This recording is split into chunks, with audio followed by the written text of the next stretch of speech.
if you want to find out how quickly society can turn against one, and I'm talking seriously here, stand up and tell the truth about just anything that you want to stand up and tell the truth about.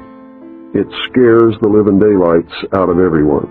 And so the first thing that happens is you find out who your friends are and who your friends are not, because there's a great weeding out there.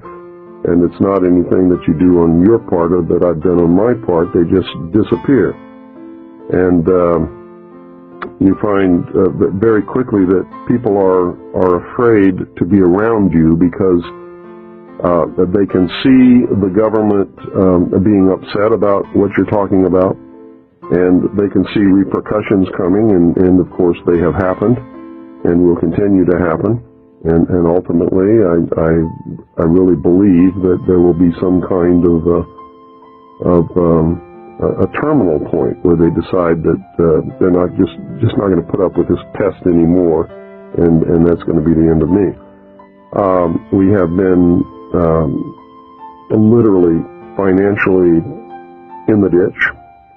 We have found it impossible to get any kind of a normal job with anyone who knows anything about what I do. You can't go to church, you can't go to cocktail parties because everybody else is sitting around talking about the weather or, oh, what school did you go to?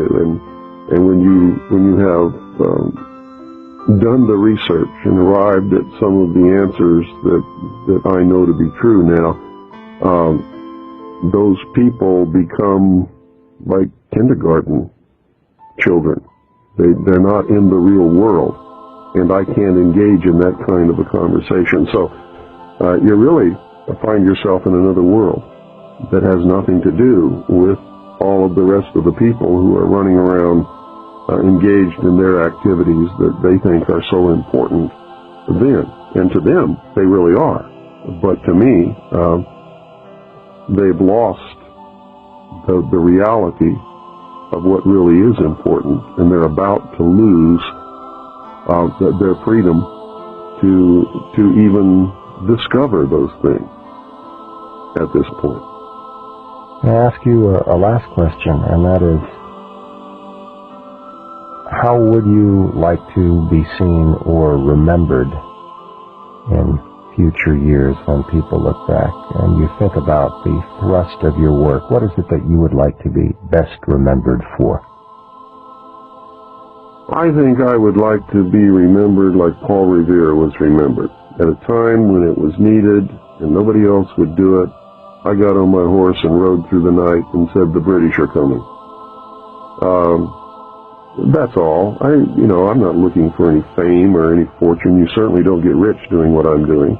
And infamous is probably the real word that describes what happens to you as far as public recognition in a world where political correctness is the theme of the day.